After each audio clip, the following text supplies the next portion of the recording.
Yo, what's up, Carla? What it do? I hope you're having a good day today. Yeah, I'm off work. I wanted to go live on this topic. Let's check this out, though. Y'all hit the like coming in. Thank y'all for coming. Like, share, subscribe to this channel.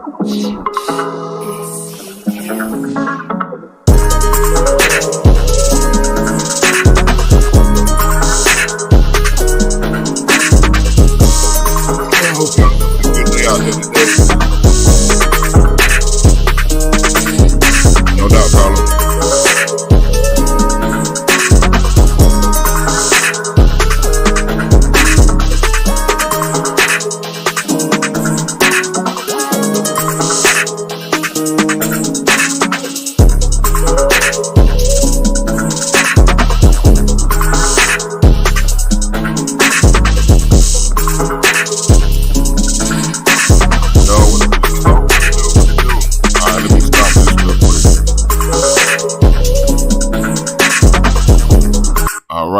All right. This is the story. This is the story of a young lady that is from Memphis, Tennessee. And she lived here in Atlanta. She moved to Atlanta. And surprisingly, the young lady that she was with, I knew her personally. This is crazy. When I woke up this morning and I saw this story, I was like, I gotta tell somebody about this story. I knew this young lady, man. But let's take a look at what's going on this situation. It's gonna be kind of long. Y'all listen. If you can't look, just listen, and I'll sum it all up in the end. But let's go. Very happy about getting a house in Atlanta for her and her 4 children. Her name was She couldn't Cornesha wait Butler. to have a housewarming party to get gifts from family and friends for her new home. She also started planning for Thanksgiving. This year, she would invite people to her house for the holiday. Very exciting time. Unfortunately, about a week before Thanksgiving, a monkey wrench was thrown, totally destroying Cornesha's plan. Take a second to make sure that you're subscribed to the channel. Click the notification bell for all updates. If you're watching from Memphis, Tennessee, or Holly Springs, Mississippi, let me know below. I definitely want to hear from you.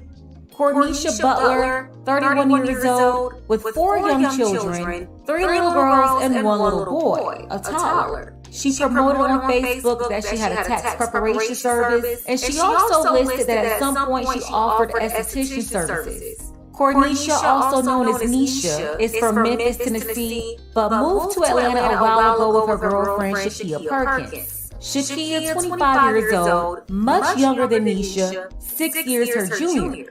All right, so the young lady, Shakia Perkins. Shakia Perkins, I didn't actually physically meet her, but let me show y'all something on my Facebook real quick. If y'all can see this, I don't know if y'all will be able to see it. Well, this is my homegirl. Her name is Pi. And I've been knowing her for a long time. And, yeah, she hit me up one day. And I'm going to let y'all see some of the messages. That's why this is so spooky and weird to me, man. Because you never know who you know until you see what goes on, man. Let me see if I can share the screen real quick.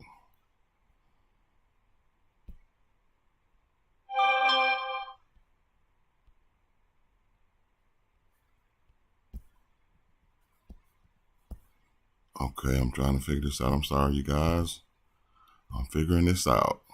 But yeah, like I said, the young lady name is Shakia Perkins. She was a cool young chick too, man. Real cool, down to earth. And I never would have thought that she would have did nothing like this. But let me share this with y'all real quick. All right, so again, my friend's name is Pi. Been knowing her for a minute. So basically, I hit Pi up because I received a message in my inbox on Facebook. This was way back in 2016, man. 7/5/2016, if y'all can see it. So I'm like, Pi, do you know Shakia Perkins? She like, nah. So I sent her this of what Shakia sent me. This is what Shakia sent me. Shakia was like, what up? What she say? What's up with it? Pull up, my nigga. Pa told me, hit you up. I'm in the A chilling for a minute. I'm trying to get out. So again, I never met this young lady. I didn't know who she was. Unbeknownst to me, my homegirl Pa gave her my number because, I was up here, getting it in the A, you know what I'm saying, having a good time or whatever. So again, I'm like, okay, cool. So me and her had talked back and forth off and on or whatever, you know what I'm saying? Just trying to mentor the young lady, you know what I'm saying? Trying to keep her on the right track or whatever because she was about trying to get some money. But let's get back into the story. Back in 2021, Shakia told the Small Business Administration that she owned a barbershop and that's how she was able to collect over $20,000 in the PPP money. She was also... Oh, so she got a hold to that PPP money. Okay, I feel you, girl. Get that bread. Like I said, that was back in 2016 when she first hit me up. Over the course of the next year or two, you know what I'm saying, we would chat in the inbox or whatever. I never physically met her, but I saw her out there doing her thing. So I didn't know nothing about the PPP situation. The thing I did know about her, she was a get money young lady. You know what I'm saying? What she would do, she would come here to Atlanta and she would buy merchandise. And then she would buy that merchandise and then take it back out to Memphis, out in Holly Springs, Mississippi, and sell it for the ha-ha. You know what I'm saying? I don't know nothing about her doing no drugs or selling drugs. I didn't know nothing about that. It was just a little shorty, had her head on right with the grind, and she was trying to figure out how to get the bread. You know what I mean? And so her being a friend of a friend, you know what I'm saying? I tried to look out for her and put on game as much as I could. But hey, let's get back into this story, though. That's just me putting myself into the situation of how I knew this young lady. But let's get to the real meat and potatoes of the real story. Suspected of being a dealer distributing illegal substances. Cornesha and Shakia, they had been in a toxic relationship on and off for 6 years. And during that time, Nisha continued to have children although she was in a relationship with a woman. She was still dating men and other women.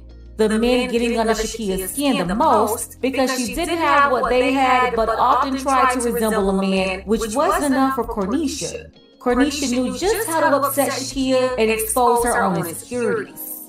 Now, both of the women knew that they were in a toxic relationship and even told the world on social media when bragging about their connection on Facebook, highlighting their toxicity but telling everyone that they love each other.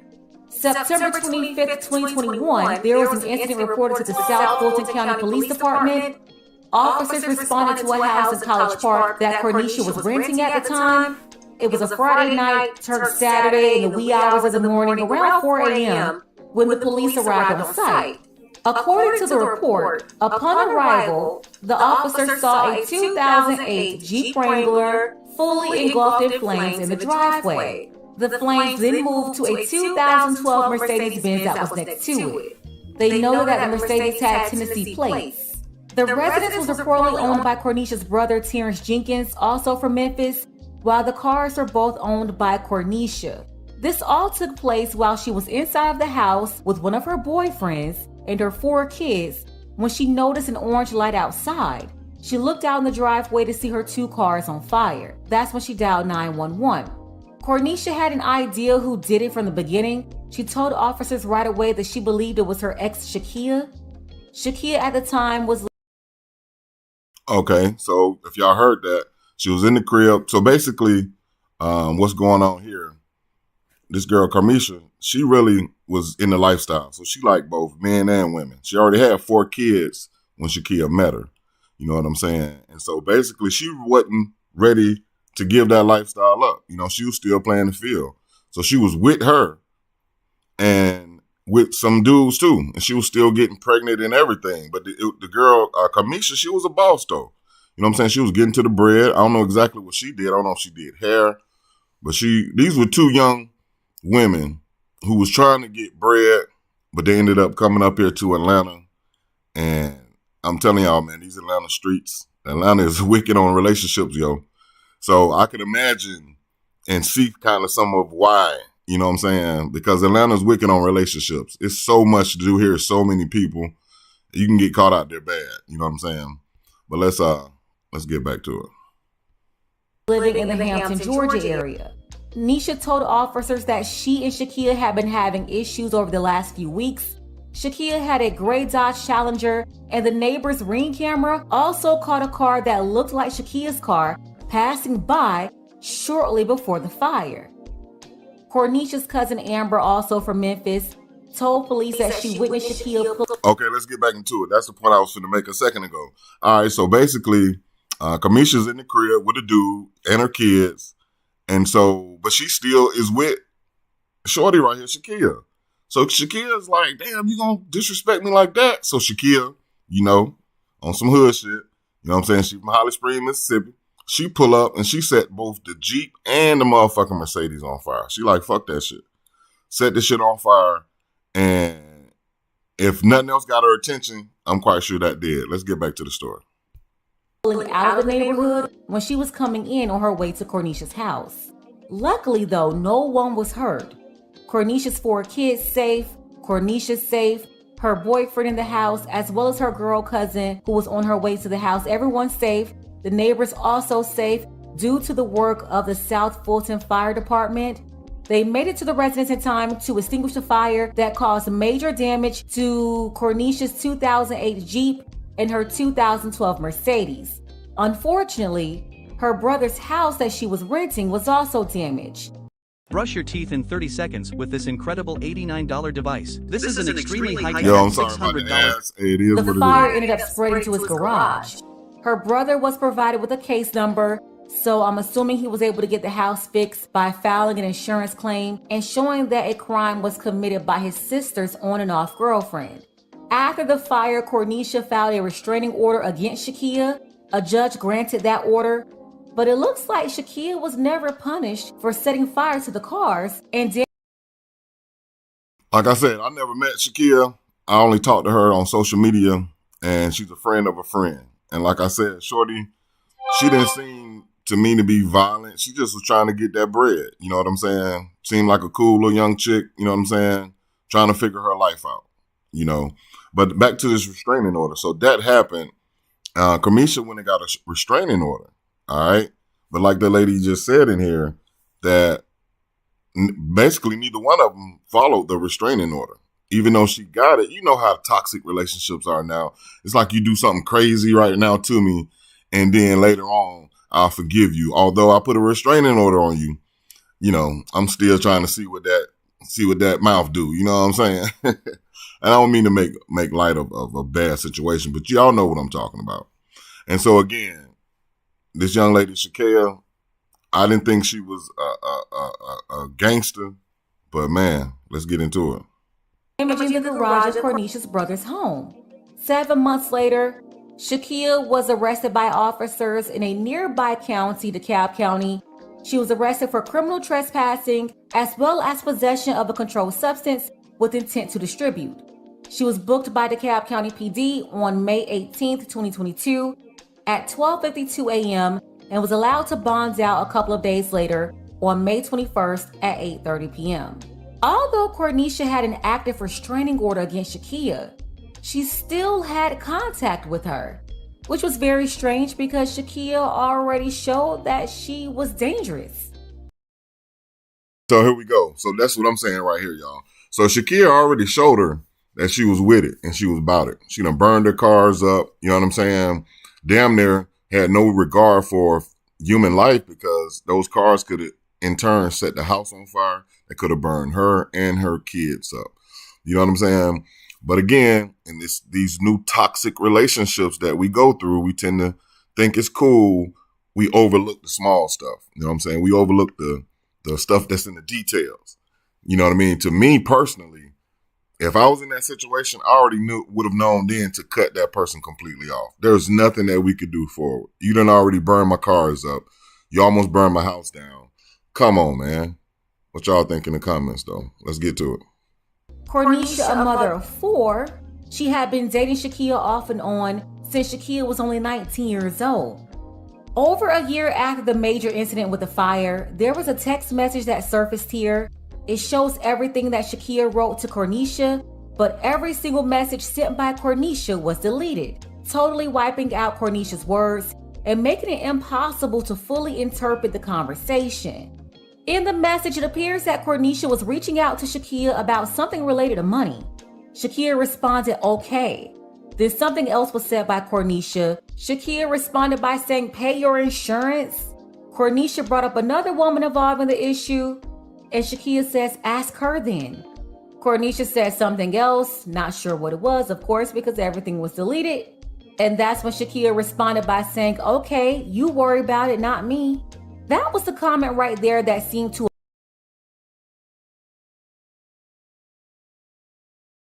Okay, I don't know if you guys saw what happened. Basically, Shakia and Cornesha was going back and forth through text.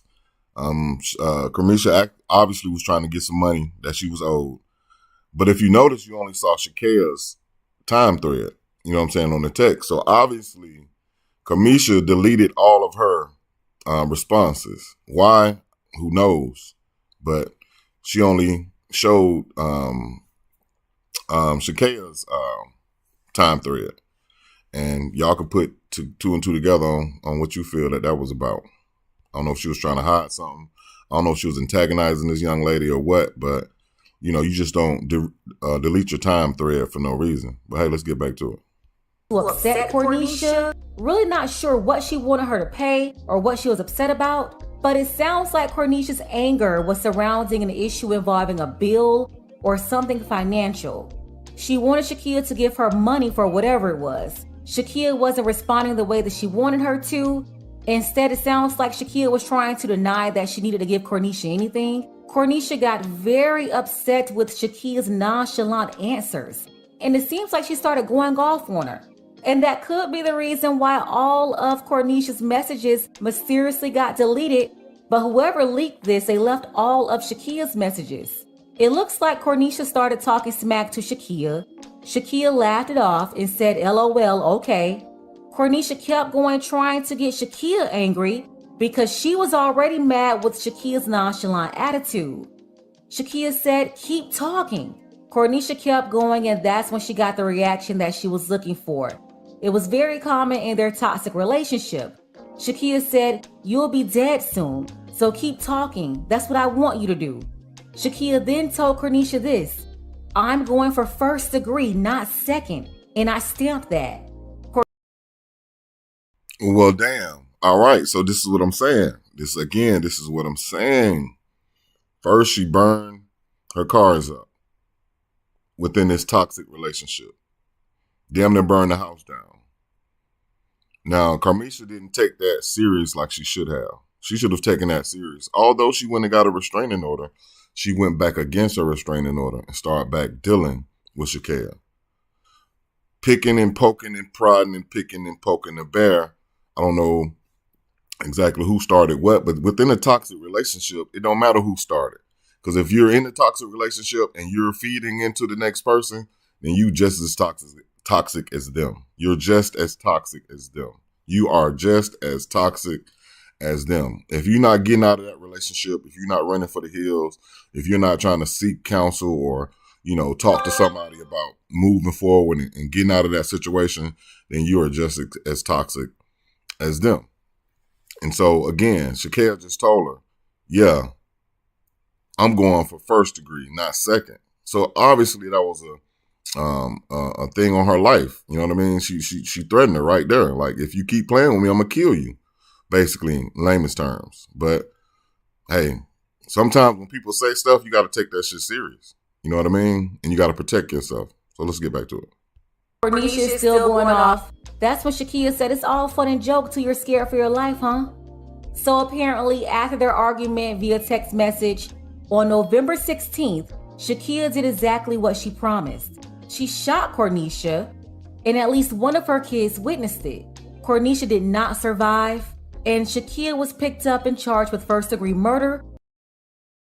Damn. So again, she did exactly what she told her to do. What she was going to do, I'm sorry. She said, hey, I'm going for first degree, not second. So again, she was poking the bear. They going back and forth. Crazy relationship, toxic relationship. And this is the result. She told her she was going to kill her. And she did. So like I said again, Shakia, I never met her. But like I said, she was in my inbox, and she was a young chick just trying to get bread, you know what I mean, from Holly Springs, Mississippi. I mean, I used to see some of her lives. Shorty used to go in the flea market up here. You'll see her. She'd show herself walking in the flea market, grabbing all the shit, the jewelry, the purses, you know what I'm saying, the shoes. And you'll see her back on the road, headed back to Holly Springs, you know what I'm saying, in Memphis, trying to get off the product. And she was very successful at doing that, you know what I'm saying? Because I watched many of her lives where she pull up and she sell out as soon as she pulled up. So, again, I knew this chick, but I didn't know this chick. And it's just unfortunate, man. I really just went live because I just wanted to talk about how the toxic relationships can end up in death, man. If somebody said they're going to kill you and you're their partner, then you should take that shit serious. Don't be playing with these people. But let's watch a little bit more of it, and I'm going to let y'all get out of here. Which is what she told Cornesha she was going for in those highly edited text messages. The family raised money via GoFundMe. That page has since been removed. And the funeral was scheduled for a couple of weeks later, partially due to the Thanksgiving holiday. Family friends shared the details on Facebook. Cornesha's funeral arrangements, the viewing on December 2nd, 2022, and then the actual homegoing the next day, December 3rd, at a funeral home in Memphis. At Lovesac, we design furniture for life. Real life. This is a situation that really rocked Memphis and the Mississippi community because Cornesha was popular in the city. Although they both moved to Georgia, their family and friends back in Memphis always kept in touch with them, especially through social media. Cornesha was known for her bright pink cars, her pink clothes, her pink hair. Now, if I may add, I mean, Cornesha was a nice looking young woman. You know what I'm saying? She was really, really pretty. You know what I mean? And like I said, she had her shit together. She was making her bread, but it's all about the relationship. It's like she had her finances together, getting her house situated and straight, taking care of 4 children, but she ran across a toxic relationship that eventually was the demise to her life, you know? And you can only imagine if what we're seeing and know to be toxic, imagine what those kids experienced on a day-to-day basis with them both yelling and fussing. And then the one son that saw Shakia shoot Cornesha, you know what I mean? Could you just imagine the trauma that's going to be held for many, many years to come in these children? Man, it's just unfortunate. She loved when people called her the Black Barbie. And one woman wrote this on Twitter in response to the news. She says, "I wish the police and courts actually took the restraining orders and order of protection seriously. Too many young women being murdered over choosing themselves. Prayers to her family." And this is always mentioned in cases like this. They blame the police officers, the court system, because they don't want to hold the involved parties accountable. The judge did take the order of protection seriously. They granted it. This is the part that no one would acknowledge, though. It was Cornesha and Shakia who did not take the order seriously. You see what I'm saying? So the courts did what they were supposed to do. The courts granted her an order of protection after she burned down her cars and almost burned down the house. But again, that toxic situation, those toxic vibes, Cornesha ended up going back to Shakia for whatever reason. They were seeing each other while Shakia was on a restraining order, So imagine in Shakia's mind, she like, you got a restraining order on me and you still trying to holler at me? Whatever. The police can't even stop this shit right here. And only if the young lady Cornesha would have just stood strong to that restraining order, then she probably would still be alive today. It seemed like Cornesha broke it off with Shakia a long time ago and Shakia was a stalker. That's not the full story. Although Cornesha filed the restraining order, she was still communicating with Shakia. Why? I don't know, because they don't have any kids together. These are 2 females, her 4 kids from different men, not Shakia. They both ignored the order and remained in contact with each other. Not only that, Cornesha moved into a new house a month before this last incident, and she was obviously still involved with Shakia because Shakia had been to her new house already. When someone is supposedly stalking you for over a year and a half, you change your phone number and don't give them the new number. When you move, you don't give them your new address. Even if you wanted them to pay for something, you don't initiate text messages with them, then start gaslighting. You do not contact them at all. And if you really believe that they owed you something, then you file a case in small claims court. You don't send a bunch of text messages and then erase everything that you wrote. This is what happens when these people keep engaging in these toxic relationships. Now, Shakia is 100% wrong for reacting to Cornesha as well. She could have just moved on with her life. Word is that Cornesha also lost the father of one of her kids, and she buried her own father this year, and now this. So I really don't know where to start here. I know many of you watching never heard of this story. It happened less than 2 weeks ago, a little bit over a week and a half ago in Atlanta. The folks in Atlanta haven't even heard about this either, but our people out in Memphis, they've been talking about this more than anybody else because that's the area they all came from. Yeah, that's a fact because I didn't see any of this on the news. Again, I wasn't looking for this. I just woke up this morning surfing through the web and I saw it. I'm like, oh, damn, I know Shorty. I know Shorty Shakia. I know her. And so after I dug a little bit more into it, I was like, wow, she has murdered her girlfriend of 4 kids. Crazy, man. This is such a tragic, tragic situation, man. And like I said, again, for y'all just coming in, I met Shakia on Facebook from a friend of a friend who slid her my information because she was up here from Memphis, Holly Springs, Mississippi. She was up here visiting. She wanted to hang out with some real niggas. So my homegirl slid her my information, but we never did link. You know what I mean? Because I didn't see that message until a couple weeks, a couple months later. You know what I mean? But then I started hitting her up, trying to see what she was on, what she was trying to do. And again, long story short, she was just showing me how she was trying to get to the bread. You know what I'm saying? I'm a much older gentleman, so it wasn't nothing like me. And plus, she's a stud. So it wasn't nothing like me trying to holler at her. But you know what I'm saying? Friend of a friend, she's trying to get to the money. Hey, you ask me any questions, I'm going to look out for you. Anything I know, I'm going to try to give you the advice, the best advice that I know, and let you do your thing. You know what I'm saying? So friend of a friend, I'm definitely going to look out. But yeah, long story short, I never knew that she had the capability. And let me take that back. Everybody has the capability of murder. But when I used to see that girl on live and, you know what I'm saying, and hit her up on Facebook, all she did was have that big ass smile. And she would just laugh and just talk shit all the time. So, hey man, that love is toxic when you're in a toxic relationship, man. That 4-letter word, that LOVE, man. Let's finish this. Cornesha straight out of the 901, and Shakia from Holly Springs, Mississippi, which is a part of the greater Memphis, Tennessee area, the metro. You know, just like Horn Lake and Olive Branch, Mississippi, a lot of those areas close to Memphis. The people from those towns often run with the Memphis crowd and travel to the bigger city to hang out, shop, party, things like that.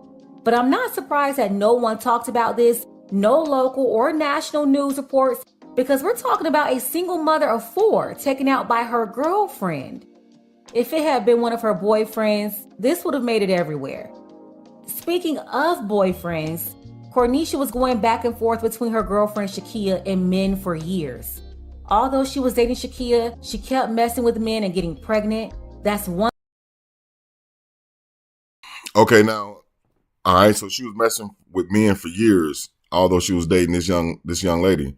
And even in the beginning of the video, it was saying that Shakia was jealous because she didn't have the male parts. You know what I'm saying? She was a stud. And Cornesha still was dealing with men. So could you imagine not feeling good enough? You know what I'm saying? The young lady didn't feel good enough, obviously. And to add on, she kept doing it. Then she got pregnant again by another man while in a relationship with her. So that had to play on her emotions and play on her, you know, her feelings and her heart a lot. You know what I'm saying? Not enough for murder. I don't think anything justifies, you know, murder if it's not someone who actually murdered you, your family, or is trying to murder you or something like that. That may justify, defending yourself. But just to blatantly murder somebody because the relationship is not going how you want it, that's kind of selfish. That's really selfish to me. One thing that Shakia couldn't do, that was get her pregnant. And oftentimes we see these situations with a stud where she has a girlfriend still messing around with men, and there's a constant competition between the stud and the men. It's totally ridiculous, but it's an ego booster for the fluid woman, while it's a harsh reality for the stud female or the hard female. You see, the stud was dedicated to women only, while the fluid woman entertains females and males. Did you know that in Texas, rifles can be carried in public without a license, whereas in Florida, no? It was a man in the house over a year ago when Shakia set fire to the cars in Cornesha's driveway. I really think that Shakia should have moved on and cut off all ties with Cornesha instead of going back and forth with her. Same for Cornesha. She kept fooling around with this woman and still wanted her attention. These two just kept getting back together, even after the fire. Cornesha and Shakia spent Valentine's Day together in 2022 and then bragged about how toxic their relationship was on Facebook. That's why even... Now, mind you guys, throughout all this stuff going on, this just happened the earlier part of this month. Early part of December, this just happened. So with all the stuff that happened with the burning down of the cars and her telling her she was going to kill her, she never took it serious until it actually happened. When she moved into her new house, she shared her new address with Shakia as they were still in contact with each other, totally disregarding the restraining order that was granted over a year ago. I don't believe the system failed Cornesha with a restraining order. Cornesha failed herself and her children by continuing to communicate and see this woman violating the order. Where I do believe the court system messed up, it's not harshly punishing Shakia for that incident that happened a year ago. If Shakia was prosecuted accordingly and judged for her actions, then she would have been locked up when she caused the fire. Under Georgia law, she could have been punished by fines or jail time from 1 year to 20 years. And in my opinion, Shakia should have received at least 7 years in prison for that situation, and then she wouldn't have been free to do what she did, ultimately taking Cornesha's life. But we all know they take it light on women. I also believe that Cornesha had a duty to protect her kids from this woman, and that should have been done by cutting off all communication, changing her number, her address, and not giving that information to Shakia. Also, sometime last year, Cornesha had a stud friend whose life was taken in a similar situation with her girlfriend as well. You know, there's a very alarming rate of DBK. So just last year, one of Cornesha's friends who were going with a stud, similar situation happened. And it's like the writing was on the wall. She burned down your cars, both of your brand new cars, almost burned down the house. She told you, hey, you keep fucking with me, I am going to kill you. I'm going for first, not second degree. And then you accept her back. You let her know where your new crib is at. You did all this. You did all this knowing that you have 4 beautiful kids at home who you have the duty to protect, not anybody else, not even the police. You have the duty to protect these kids from violence, from toxic situations. Between females. And then one thing that we keep seeing with all of these people that's supposed to have all of this money, they tell everyone online that they have their own businesses. The narrative is that they always have all these haters that's jealous of them in their $1,000, $2,000 designer purses, their luxury cars, designer clothes, expensive weaves, but they don't have life insurance. And I'm not just talking about Cornesha. This is a crazy trend that's happening. Please explain how all these people who parade around social media and have their followers thinking that they're rich, they don't have life insurance or funds to bury themselves. The math isn't mathing. Are these people rich with poor friends and significant others who are jealous of them for their riches? Or are they average people with average money and not enough money in the family to cover burials amongst the family? Okay, so basically she's saying a lot of people on social media, they stunting. They stunting for the gram. They stunting for the tube. So they'll come on here showing you massive clothing, shoes, jewelry, purses, money. But then in their timely demise, they don't even have a life insurance. Like, they don't even have enough money to bury themselves. Now, honestly, here in Atlanta, I see this all the time. I see it all the time, man. It's people that go out, man, they look the part, man. They look the part, but then when you get to know them, you got young ladies sleeping on air mattresses at her homegirl house. Fine as all day now, fine as hell. Very bright and intelligent. But when they go out, they put on for the city, man. You know what I'm saying? But then they got to come back to reality of sleeping on air mattresses or living in apartments with roaches everywhere and rats and stuff like that. You know what I'm saying? Leaving their little kids at home to go out and party and have fun and get drunk and shit.